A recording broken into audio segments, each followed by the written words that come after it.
So I am Landon McGar. I work for P&K Equipment. I'm part of their P&K Pinpoint group. I'm an integrated solutions consultant for them. I've been working here for about 5.5 years. I grew up in Wyandotte, Oklahoma, went to OSU and got a degree in animal science and started working here right after that. P&K is a John Deere equipment dealer. We cover 20 locations in Oklahoma and Arkansas. We start basically, we have Enid, Kingfisher, Chickasha, Duncan, that kind of start of the state. We work our way east all the way to Springdale and Fort Smith in Arkansas. We go about halfway to Little Rock, that area. Go all the way down to Ada, Oklahoma, and up to Barksville, Oklahoma as well, and Blackwell. So in western Oklahoma, we're a lot of basically all the ground's farmed for the most part, or it can be.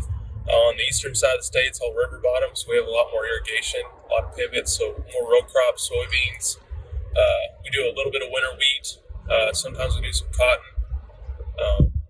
Hemp was a big deal a couple of years ago. People try to get into that.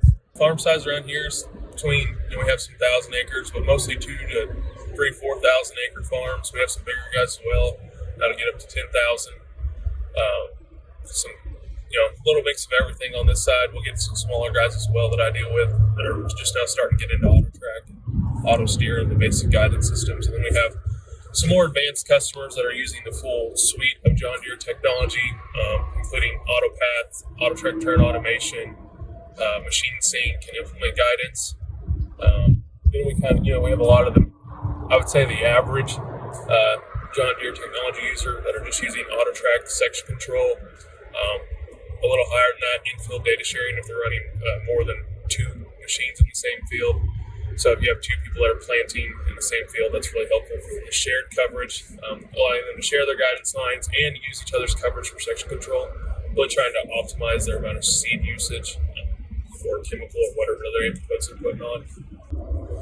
Most of the time, it's just trying to build a relationship with them. A lot of what we do is building trust in us and in John Deere technology. So getting to know them, getting to know their operation, figuring out, not every farm is different. So we're not trying to just slap a rubber stamp on it and be like, hey, this is the way to do things because this is the way John Deere tells us to sell it. We're trying to figure out which pieces of technology works for them and really just kind of optimizing their operation. Out here, a lot of people, they're set in their ways. They've done things for several decades and it's worked and they've been successful at it and they've grown. And just showing them the value of what they can gain or the ease of use. It's harder to get more experienced operators now. Is a big issue that a lot of these farmers are having.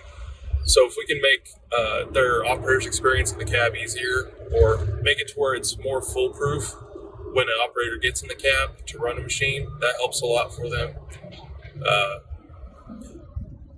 Some guys just really like technology. We have people that, early adopters that really want to try all the new stuff.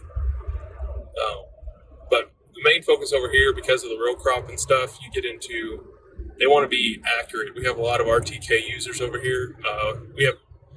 It's a lot of no-till, and several guys are doing strip-till, so they want to put stuff back on the same line every single year, every single time. Well, not the same line every year, but they want to go from strip-tilling to planting to be on the same line so they can best use those nutrients they're putting in the ground. So a lot of it's about accuracy, and with some of those tools that John Deere has given us with passive implement guidance and AutoPath, that's been really kind of a key factor into that. But it's just trying to figure out, this basically tools that we're given and how to apply them to the customer.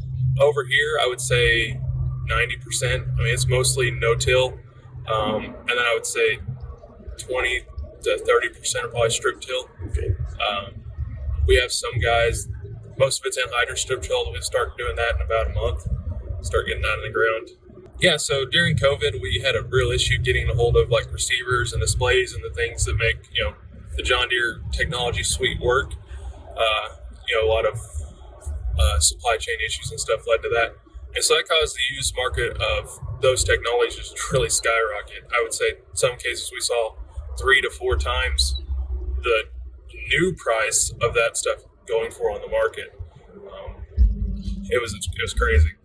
But now, since the supply chain's been kind of figured out, we have an ample supply of receivers and displays, and so does everyone else across the country. We've seen that used equipment market kind of drop.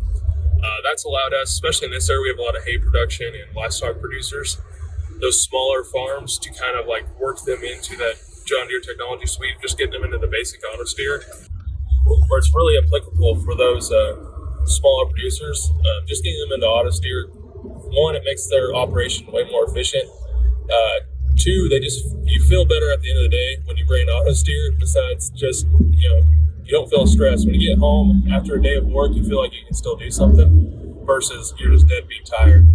I have some older guys, when I first put auto steer on some stuff, they'll be like, I'm just going to use it for planting or whatever. I was like, in 2 weeks, you'll be using it to brush hog, and you'll be using this tractor more than any other tractor, I guarantee you. I had another dairy producer. He put auto steer on one tractor, and he called me like a year later. He's like, we got to get this on the rest of the farm, because we've basically tripled the amount of hours we put on this one tractor, and we haven't started that one in like 3 months.